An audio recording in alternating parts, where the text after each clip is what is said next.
안녕하십니까. 예. 자, 정부에게 2023년도 공인중개사 기출문제 해설을 같이 공부를 해보도록 하겠습니다. 그래서 어제 뭐 지금 촬영하는 시점이 이제 시험 본 다음 날이고요. 보니까 제가 이제 아침에 딱 보니까 이제 그 시험 문제가 어렵다라고 해서 한번 확인해 보니까 이게 좀 수험생들 입장에서는 많이 황당할 만한 문제들을 냈더라고요. 그래가지고 이거는 그냥 놔두면 안 되겠다. 그래서 조금 이제 어떤 문제고 또 어떤 내용인지 그리고 그런 걸 좀 설명은 해드려야 되겠다라는 생각이 들어가지고 이제 오전에 바로 그 답안 작성해가지고 그냥 강의를 촬영하게 됐습니다. 정말 많이들 조금 뭐랄까 어려워하셨을 것 같아요. 제가 보니까. 왜냐면 이제 이렇게 낸 적이 한 번도 없었거든요. 제가 이제 그 공인중개사 시험 정부회계를 시험에 도입하기 전부터 강의를 해가지고 쭉 하는데 이런 식으로 낸 적은 한 번도 없었어요. 근데 이제 조금 몇 문제 안 되지만 기존에 나왔던 수준과 그 범위를 멀리 벗어나는 부분이 좀 많아가지고 이게 우선 당황을 많이 했을 것 같다라는 생각이 들더라고요. 그래서 그래도 이제 어쨌든 복귀는 해야 되니까 그래도 여러분들이 좀 역대 최대 난이도, 최고 높은 난이도 중에서도 뭐뭐를 공부를 했고 또 어떤 게 답이 되는지 제가 한번 같이 공부를 해보도록 하겠습니다. 그래서 이제 왜냐면 이건 이 정도 수준이면 우선은 예상 범위에서 벗어났고요. 그러니까 간단하게 얘기해서 회계 기준에서 안 냈어요. 국가 회계 기준에서 안 내고 그 회계 처리 지침에서만 냈더라고요. 그러니까 시험법이가 기존에 나온 데서 안 내고 우리 하잖아요. 시험이 원래 국가회계 같은 거는 국가회계 기준이 있고, 그죠? 그 위에 이제 국가회계법, 그 다음에 국가회계법 시행령,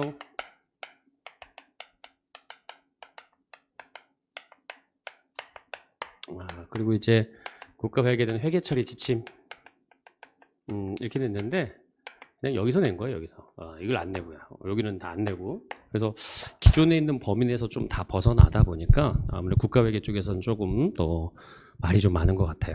그리고 또 이제 다른 체계도 제 책이 없으면 다른 체계도 없는 거니까요. 그러니까 보니까 책에 있는 것도 없어서 왜냐면 이게 종류가 여러분 20개가 넘는데 20개 넘는 내용을 다 적을 수는 없거든요. 근데 20개 넘는 데에서 낸 거예요, 그냥.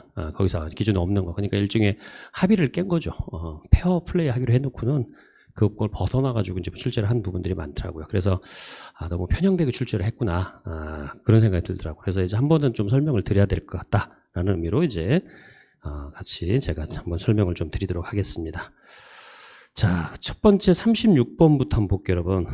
36번부터 보시면, 자, 이 문제가 그래서 국가회계에서 지금 유일하게 말로 나온 문제인데 이게 회계처리 지침에서 냈죠. 회계 기준에서 안 내고. 자, 보실게요, 여러분. 다음 중 국가회계에 대한 규칙 및 관련 지침에서 설명하는 충당부채에 대한 내용으로 옳지 않은 것은 1번 보증충당부채는 보증약정 등에 따른 피보증인인 주채무자 채무 불이행에 따라서 국가회계 실체가 부담하게 될 추정 순연금 유출액이 현재 가치로 평가한다. 이 내용은 여러분 과거에도 출제가 됐고 우리가 흔히 보던 보증충당부채의 정의입니다. 그리고 보증충당부채는 제일 중요한 게 미래에 이제 추정되는 순연금 유출액이 현재 가치로 계산하는 거 평가하는 거. 이게 이제 포인트였죠. 네, 맞고요. 두 번째 연금충당부채. 그리고 공무원연금이나 군인연금이었죠. 연금 추정 지급액의 재정 상태별 현재 재직 기간까지 귀속되는 연금액을 평가 시점에 현재 가치로 계산된 거. 이 연금 충당부채는 보험 수리적 가정을 적용해가지고 여러분 현재 가치 계산하는 거죠? 맞습니다. 3번이 충당부채로 인식하는 금액은 현재 의무 이행에 소요되는 지출에 대한 재정 상태별 현재 시점의 의무를 직접 이행하거나 제3자에게 이전시키는 경우에 지급해야 되는 금액이다라고 했는데 여러분 이게 우리가 알고 있는 그 국가회계 기준상의 충당부채의 정의를 적은 게 아니고 그 회계처리 지침 중에서 제가 이제 답에다 넣어놨는데 여러분 그 최선의 추정치에 대한 정의. 그러니까 충당부채는 최선의 추정치로 측정하는데 그 최선의 추정치라는 게 뭐냐라는 거를 거기다 적어 놓은 거예요. 그러니까 쉽게 얘기해서 여러분 이 정도까지를 공부를 시키려면 지금 하고 있는 정부 회계의 그 수업량의 2배를 해야 돼요. 저런 걸 다 내라는 거야.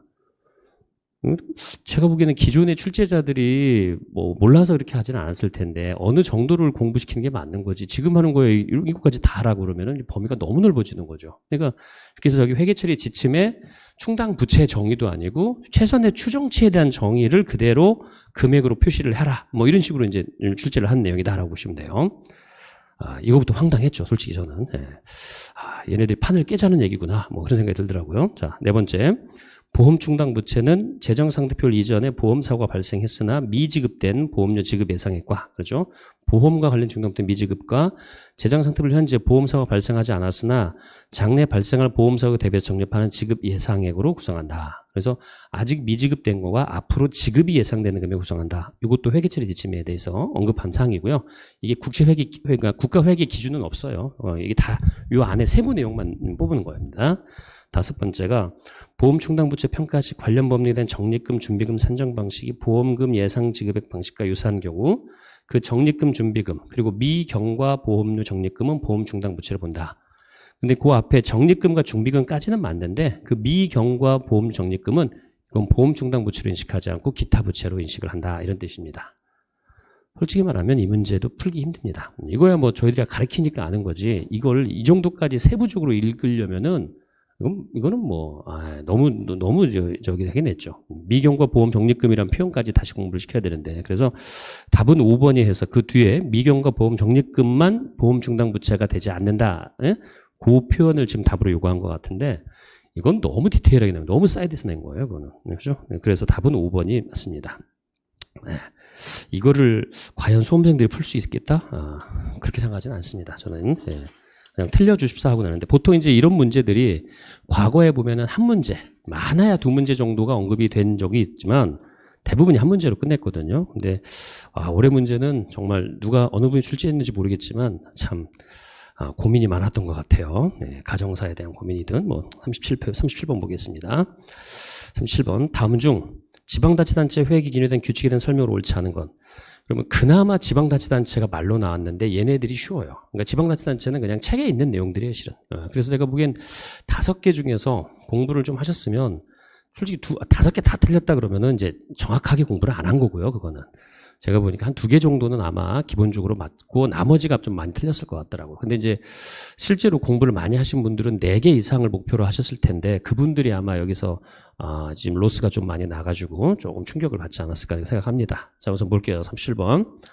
자, 옳지 않은 것은 1번 순자산 변동표 사항의 순자산 증가 사항은 여러분 국가회계와 다르게 지방자치단체는 우리가 기초순자산에서 재정운영 결과 그다음에 순자산 증가 항목 따로 감소사항 따로 이렇게 돼야죠 여러분. 그래서 거기 전기 오류 수정이익과 회계기준 변경에 대한 누적이익이 있는데 여러분 이거는 순자산 증가로 가는 게 아니라 기초순자산에 반영되는 거죠. 기초순자산은 여러분 기초순자로 보고되는 금액 전기에서 이월된 보고금액에다가 여기 나오는 전기오류 수정 손익 그다음에 회계 변경 기준 변경으로 인한 변경 누적 손익 요거를 반영해서 우리가 이제 기초순자산이라고 했는데 여기 지금 요 부분이 순자산 증가 항목은 이걸 들어가는 게 아니라 재산이관이나 물품수관의 전환을 순자산의 주정이라고 증가사항이라고 하죠 여러분. 그러니까 그 부분이 1번이 잘못된 표현이고요. 2번은 회계 정책 변경 사항은 우리 소급한다고 그랬죠? 소급 적용. 비교 표시되는 직전 회계년도 기초순자산 그 밖에 대응 금액을 새로운 회계 정책이 처음부터 적용되는 것처럼 조정한다. 이건 맞는 거고. 그렇죠? 3번은 뭐 워낙 유명한 문장이니까 회계간 재산유관 물품수관 전환으로 취득한 자산의 가액은 직전 회계 실체 장부 금액을 그대로 취득 원가한다. 이렇게 돼 있고. 네 번째 회계간 재산이거나 기부채납의 순자산 증가는 수익에 포함되지 않는다. 여러분 얘네들이 실은 순자산 증가 항목이죠. 그렇죠? 그런데 여기다가 이제 수익에 포함하지 않는다. 이게 맞는 문장이고 이게 순자산의 증가로 반영을 할 2가지를 여기다가 적어놨습니다. 근데 1번에는 이제 엉뚱한 당을 적어놓은 거죠. 자, 그리고 거기에 비교한 거래된 비용은 직접적인 반대급부 없이 발생하는 보조금, 기부금 등으로서 가치 이전에는 의무가 존재하고 그 금액을 합리적으로 측정할 수 있을 때 인식한다. 이것도 맞죠. 그래서 틀린 거는 1번입니다. 그나마 이게 좀 쉬웠네요. 자, 38번 문제 볼게요. 다음 중 지방자치단체 규칙에 대한 재무제표 작성 기준으로 옳지 않은 것은 자, 그래서 1번이 유형별 회계 실체 재무제표는 개별 회계 실체 재무제표를 합산해서 작성하고, 그렇죠? 개별 회계 실체, 일반 회계, 특별 회계, 기금 그다음에 지방 공기업 회계 재무제표를 합산하죠? 유형별 회계 실체 안에서 내부 거래는 상계 작성한다. 그렇죠, 여러분. 개별 회계 실체 안에 내부 거래는 상계 작성이 아니지만 유형별 회계 실체 안에서 내부 거래는 상계 대상이죠. 맞고. 두 번째, 장기 선수 수익은 대가 수익은 이루어졌지만 수익의 귀속 시기가 차기 이후인 수익을 말하고 기타 비용 무채다. 이건 뭐 꼭 지방자치단체가 아니더라도 기업 회계라고 생각해도 동일합니다. 세 번째인데 여러분, 비망 계정은 어떤 경제 활동의 발생을 기억하기 위해서 계정입니다. 여러분, 비망이라는 건 잊지 마라는 얘기잖아요. 잊지 말도록 기록을 해라 이런 계정인데 자산부채로 표시할 수 있다? 여러분, 비망 계정은 여러분, 그러죠? 그게 자산부채로 인식하는 대상이 아니고 그러한 사항이 있다라는 걸 그냥 기록만 해둬라. 까먹지 말고 이런 의미입니다. 그래서 이거는 자산부채 표시할 수 없는데 지방자치단체 회계 기준에서는 여러분 재정상태표 작성 기준으로서 거기 비결산 항목이나 비망 계정은 자산부채로 표시하지 않도록 요구하고 있습니다. 그래서 거기 해답에 적혀요. 제가 표시를 해놨는데 거기 지방자치단체 회계 기준 13조 재정상태표 작성 기준의 세 번째 동그라미 보시면 가지급금 가수금 미결산 항목은 그 내용을 나타낸 적절한 과목으로 표시하고 비망 계정은 재정상태표 자산부채 항목으로 표시하지 않는다. 그렇죠? 그렇게 표시하지 않는다라는 거죠. 비망 계정은 여러분 이게 재무제표 본문에 들어가는 사항이 아닙니다. 그렇기 때문에 그 내용을 자산부채로 표시할 수가 없습니다. 그런데 있다라고 하니까 그 부분이 틀렸죠. 이렇게 돼 있고. 자, 그 다음에 동그라미 4번은 여러분 지방자치단체에서 우발 상황인데 우발 상황은 미래 어떤 상황이 발생하나 발생하지 않음으로써 궁극적으로 확정된 손실 이익으로서 발생 여부가 불확실한 현재 상태나 상황을 말하며 이게 우발 상황의 기본 정의고 재정상태 보글 현재 우발 손실의 발생이 확실하고 그 손실 금액을 합리적으로 추정할 수 있을 때는 그렇죠 확실하답니다. 그러면 재무제표에 반영하고 그 내용을 주석으로도 표시한다. 맞죠, 여러분? 예, 그래서 이거는 뒷문장까지 우발상의 확실까지 이제 우리가 검토를 했었어요. 다 공부할 때 맞고. 자, 그다음에 5번은 여러분 이건 뭐 다 아는 거죠. 여기 사회 기반 시설을 정의하고 사회 기반 시설의 사용 수익권은 그 자산의 차감 항목 표시한다. 그렇죠? 네, 맞습니다. 이것도 사회 기반 시설이나 주민 편의 시설, 그다음에 일반 유형 자산은 사용 수익권이 자산의 차감 항목을 표시하는 거, 뭐 이런 거는 뭐 흔히 보던 거니까.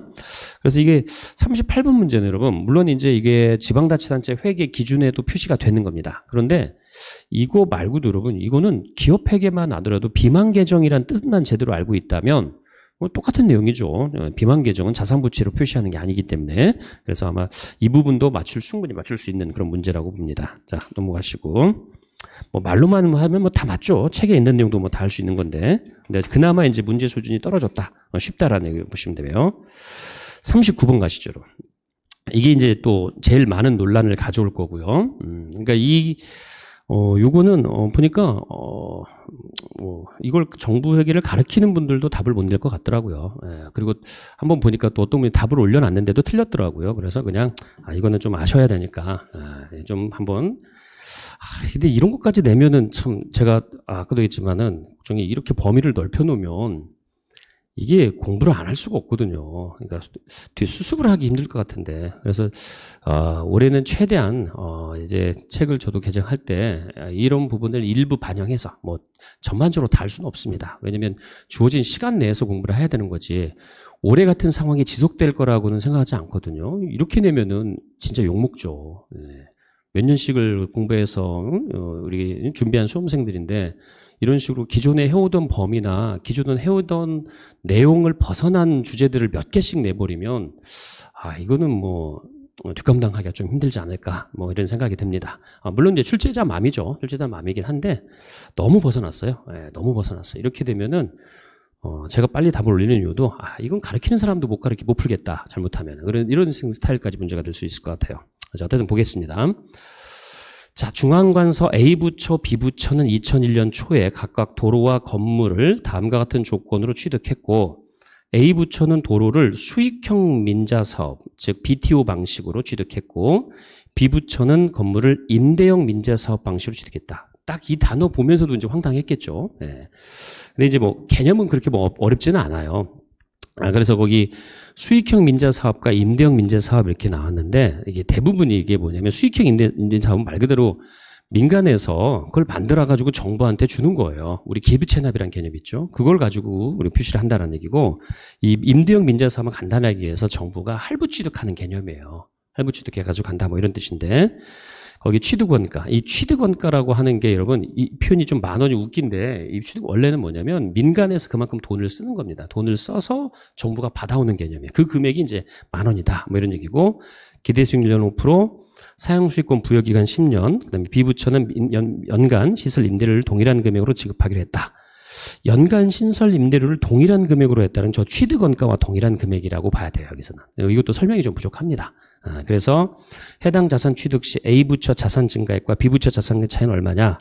정상금의 현가계수조다. 여러분 이건 계산하는 문제가 아닙니다. 이게 뭐냐면 여러분 제가 그 해답에다가 조금 알아듣게 이제 표시를 해놨는데 여러분 이거는 실제 일을 하지 않고 그냥 강의만 하시는 분들도 이게 잘 모를 거예요. 실은. 이게 수익형 민간 사업은 아까도 얘기했지만 여러분 민간에서 만 원짜리를 만들어서 정부한테 준 거예요. 그럼 정부는 만 원짜리 받고 거기에 대한 사용 수익권을 인정해준 거죠. 거기에 10년. 그렇기 때문에 이 수익형 민간 사업에서 정부 입장에서는 만 원 받아서 그 만 원에 대한 사용 수익권을 부여했으니까 실질적으로 이 자산에 영향을 미치는 금액은 0이 된다는 뜻이에요. 저게. 그러니까 이건 계산하는 게 아니고 연금이 현가계수 있다고 열심히 계산기 두드릴 문제가 아니고 그래서 A부처의 수익형 민자사업 같은 경우에는 실제 정부기관 A부처에서 인식하는 순자산, 자산의 금액은 0으로 봐야 됩니다. 만 원에서 만 원을 뺍니다. 그렇게 해서 구분하고 자, 그 다음에 B부처의 건물의 임대형 민자사업은 뭐냐면 여러분 저거를 할부 취득하는 것처럼 제가 회계 처리까지는 해답에 다 넣어놨으니까 참고하시면 되는데 만 원짜리에 대한 걸 받아오잖아요. 여러분 그거를 만 원에 대한 대가를 그 기간 이 임대와 관련돼서 그 사용 수익으로 부여된 기간 동안에 일종의 대금을 지급하는 방식이에요. 그렇기 때문에 쉽게 해서 우리가 외상으로 취득한 것처럼 장기 연물 조건으로 취득한 것처럼 자산 잡고 부채 잡는 거예요. 그래서 자산의 금액이 만 원으로 인정이 된다 이 소리입니다. 그래서 여기는 자산이 만 원짜리예요. 그렇기 때문에 둘 사이의 차이는 0원과 만 원의 차이니까 만 원만큼의 차이가 자산의 증가액에 차이가 발생하도록 해야 된다. 답은 3번입니다. 그렇게 써보시죠. 그래서 어떤 분이 답을 올렸는데 엉뚱하게 답을 써놔가지고 좀 이건 그냥 이런 게 있다라고 하고 이런 게 계속 나오면 안 됩니다. 이건 말이 안 되는 얘기죠.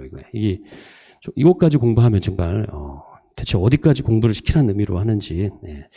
자, 그래서 어쨌든 그 표현은 그래서 그거 만 원의 차이고 아까 말한 대로 거기 A부처에서 인식하는 수익형 민자사업에서는 자산의 증가는 0이고 B부처에서 인식하는 임대형 민자사업의 자산의 증가는 만 원 해가지고 둘에 대한 차이를 만 원으로 표시한다라고 보시면 되겠습니다. 저도 황당하더라고요. 와, 이거를 이제 수험생한테 물어보나? 이거 실제 일도 안 해본 사람들한테 자, 40번 보겠습니다. 40번. 이것도 좀 문제가 있습니다. 문제가 있다고 그러면 좀 그러니까 이게 뭐냐면, 문제가 있다면 이게, 너무 많은 걸 요구하고 있어요. 수험생한테. 물론 이걸 출제한 사람은 좀 제가 보기에는 뭘 해본 사람이긴 맞아요. 뭘 해본 사람은 맞는데, 이걸 수험생한테 요구할 수 있는 걸, 이 정도를 요구한다라는 거는 너무 높은 난이도를 요구한 거예요. 왜냐면 이게, 뭐냐면, 비용을 집행할 때 어느 비용은 예산에 편성돼서 국고금으로 받아가지고 집행되는 비용이고 어느 비용은 예산에 편성되지 않은 비용인지 이거를 좀 알아야지 답을 줄 수가 있어요. 그런데 이걸 이렇게 내버리면 그러니까 더 어렵게 낼 수 있죠. 그런데 이제 어느 정도 수준은 맞춰서 내는 게 맞는 것 같은데 저도 이걸 보면서 이걸 수험생한테 요구하면은 아니 수험생들이 일해본 사람도 아닐 텐데 이거를 어떻게 알고 풀까라는 생각이 들더라고요. 왜냐하면 기준에 있는 거 여기까지 가르치려고 하면은 그러니까 그런 것 같아요. 지금 저희들이 보면은 주어진 시간 내에서 공부를 하는 사람들인데 조금 많이 오버했어요. 이건 진짜 오버했습니다. 이건. 그리고 정부회계를 조금 아시는 교수님이나 아시는 실무하시는 분들한테 한번 물어보면은 좀 얘기가 나올 것 같긴 해요. 좀 쓸데없는 얘기인데 어쨌든 제 느낌이 그렇습니다. 기분은. 저도 좀 소문 보고서 흥분했으니까. 근데 공개 석상에서 그럴 수는 없잖아요. 그러니까 이해하시고. 자, 40번. 다음은 일반 회계만으로 구성된 중앙관서 A부처 2001년도 재무제표 작성을 위해서 수집한 회계자입니다. 자, 40번 문제입니다. 아래 거래는 모두 현금 거래고 국고금 회계 이외에 다른 국가회계 실체 거래는 없고 이게 조금 약간 힌트예요. 그러니까 국고금 거래는 있더란 얘기예요. 여러분 국고금 거래는 있으면 그러면 우리 일반 회계와 국고금 거래와 관련된 사항들은 영향을 받겠죠. 거래가 있겠죠. 하지만 국가 전체로 보시면은 국가 전체는 뭐 국고금 회계를 하든 안 하든 뭐 그거는 순자산의 변화를 가져오진 않잖아요. 그지? 그런 얘기고, 제시된 이외에 다른 항목들은 없다고 가정한다. 자, 그래서 2001년 사용료 수익, 네. 여러분 사용료 수익은 프로그램 수익, 그렇죠? 부담금 수익은 비교환 수익, 그리고 토지 취득은 그렇죠? 이거는 자산에서 계정 과목의 변환이죠, 그렇죠? 현금성 자산이 현금 토지로 가버렸으니까. 그리고 인건비를 집행했는데 여러분, 이 인건비는 이 국고금 예산 편성의 대상이에요. 그래서 국고금을 받아가지고 집행하는 개념이야. 그러니까 쉽게 얘기해서 여러분, 내가 일반 회계라면 내 인건비 미리 사전에 배정을 하는 거죠. 예산 편성 들어가가지고 국고금에서 다 가지고 와서 그걸 다시 쓰는 거야. 그러니까 일반 회계 입장에서 보면 들어온 돈이 나가기 때문에 실질적인 자기의 최종적인 순자산 증감에는 영향은 없는 거야, 이게. 그리고 보존비는 여러분, 제가 거기 해답에도 잠깐 달았는데, 보존비가 뭐냐면 배상금, 보상비 이런 것들이에요, 여러분. 그럼 미리 사전에 예산이 편성되는 게 없는 경우도 더 많다네. 이거를 그래서 제가 얘기가 인건비하고 보존비가 국고금 회계 대상이 국고금 예산 배상의 대상이냐 아니냐를 이게 충분히 구분이 되겠냐 이거야. 보존비란 표현도 잘 쓰지도 않는데 일반적으로. 자, 그래서 이게 너무 많은 걸 요구했구나라는 생각이 좀 들어서, 네. 그래서 실은 한번 먼저 찍어야겠다라는 말씀을 드리는 거예요. 그러니까 여러분들의 잘못이 아니에요. 실은 여러분의 잘못이 아니고 이렇게 되면 안 되죠. 이게 뭐 진짜 몇 년, 얼마씩을 공부한 사람들한테 제가 보기에는 조금 너무 무리했어요. 무리했고, 자, 위 거래들이 2001년 말 중앙관서 A부처 재정상태표상의 순자산에 미친 영향과 국가재정상태표 순자산에 미친 게 각각 얼마겠냐 이거죠. 그럼 국가 건 한번 볼게요. 국가는 좀 쉽죠, 여러분. 국가는 어차피 다 들어오래 되니까. 자.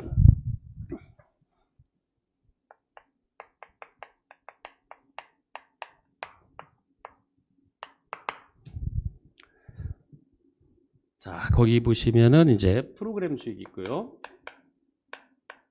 프로그램 총원가에서 빠지는 프로그램 수익 있죠, 여러분.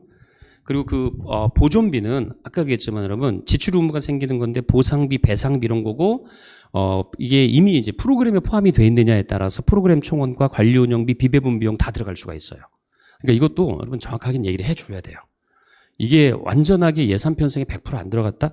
그것도 참 애매모호한 사항이 될 수도 있기 때문에 어쨌든 일반적으로는 뭐 배상과 관련된 사항들은 거기에 사전 예산 편성이 아닐 수가 있는 거기 때문에 이게 제외되는 거를 놓고 답을 골라야 돼. 안 그러면 답이 없어요, 실은. 그래서 자, 프로그램 수익이 사용료 수익 있죠, 여러분.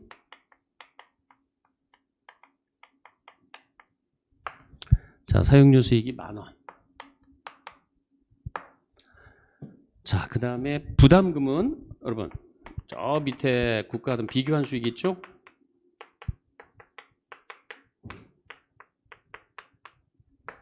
자, 15,000원. 이게 수익이니까 뺍니다. 자, 그리고 토지를 산 거는 자산에서만 계정 과목이 변환되는 거니까 바뀐 거니까 놔두시고, 인건비 있죠, 여러분. 자, 이게 여러분, 인건비도 이제 일반적으로 관리 운영비 등에 이제 들어간다라고 봐야 되겠죠. 일반적으로는 20,000원. 그리고 보존비.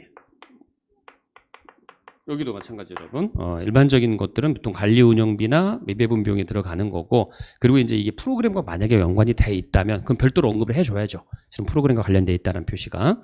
근데 2,000원 이렇게 돼 있죠. 그렇죠? 그래서 여기까지 해서 프로그램이 재정 운영이죠.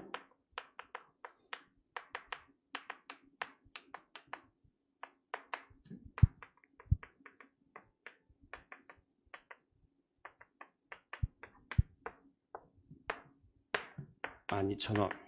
그리고 여기가 3,000원입니다.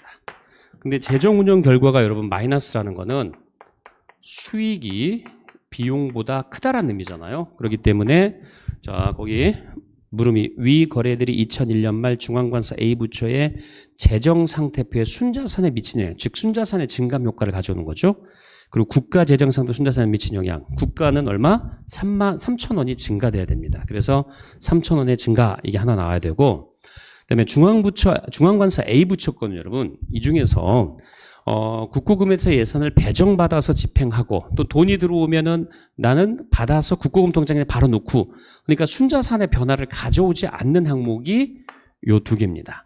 여러분 여기는 인건비는 예산을 배정받아서 바로 쓰고 그러니까 내가 받아서 쓰기 때문에 실제 순자산 변화가 없다는 얘기고 부담금 수익도 여러분 밖에서 부담금 받아가지고 국고금 통장에 집어넣잖아요. 그러니까 순자산의 변화를 가져오지 않았다는 얘기야. 그러니까 나머지 요소만 고려하라는 얘기예요. 그래서 거기 그렇죠? 네, 중앙관사 A부처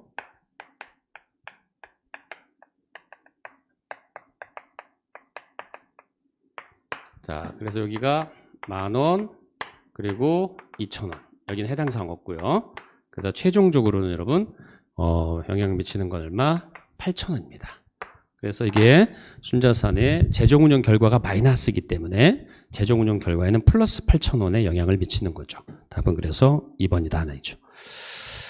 네, 이것도 아까도 얘기했지만 그래서 이게 굉장히 너무 그러니까 뭐랄까 그 뒷얘기들을 좀 알아야지만 풀 수 있는 거고 일반 수험생들은 솔직히 조금 풀기에는 어려울 수 있습니다. 어렵습니다, 이거는. 네, 그래서 계산 문제 두 개가 다 그래요. 대부분 다 두 개가 국가 거는 나아요. 국가 거는 배웠으면은 정 풀 수 있는데 그래서 이게 중앙관사 A부처 거는 조금 뭘 알아야지만 하는 문제들을 냈습니다. 그래서 전반적으로 뭐 공부를 저도 몇 년을 10년 넘게 가르쳤지만은 역대로 제일 어려운 해인 것 같아요. 많은 수험생분들이 정보회계가 점수를 따는 과목으로 해서 나왔는데 이번에는 그렇지 않아가지고 조금 애로사항이 있을 것 같은데 근데 이제 어느 일부 사람들의 문제는 아닌 것 같아요. 다 그렇게 어려워요. 그러니까 뭐 혹시 나만 못 봤다 이건 아닌 것 같고 다 같이 어렵고 이 정도가 출제가 되는 해는 정말 없었는데 조금 저도 그래서 제가 보기에는 5개 중에서 2개 정도는 보통 맞히신 분들이 꽤 있을 것 같고 나머지는 이제 찍어서 운으로 맞는 사람들이 있고 그거를 풀 정도로 하면은 실력이 정말 좋은 겁니다. 그래서 제가 이제 급하게 한번 촬영을 해야 될 것 같아서 이렇게 촬영을 했고요. 그래도 공부는 해야죠. 어떻든 뭐 이걸 반영해서 저도 조금 더 이런 사항들까지 조금 더 반영해가지고 앞으로 올해는 책을 개정할 때도 충분히 고려를 해서 이제 책을 내도록 하겠습니다. 그런데 이제 어차피 다른 내용 이 내용들은 여러분 앞에 그 계산 문제도 그렇고 또 일본 문제도 그렇고 일본 문제까지 책의 내용이 있으려면 공부할 게 너무 많습니다. 근데 그런 거는 뭐 솔직히 다 공부시키기에는 너무 좀 오버인 것 같아요. 약간 그런 문제들이 출제가 됐고요. 여러분들이 또 궁금한 사항 있으면 학원 홈페이지 게시판에 또 문의하시면 제가 아는 한에서 열심히 도와드리도록 하겠습니다. 자, 그래서 여러분들이 이제 마음에 조금 저희가 스트레스가 좀 있으실 것 같아가지고 미리 한번 같이 올려드렸고요. 다음에 또 기회가 되면 인사드리도록 하겠습니다. 여러분 수고하셨습니다.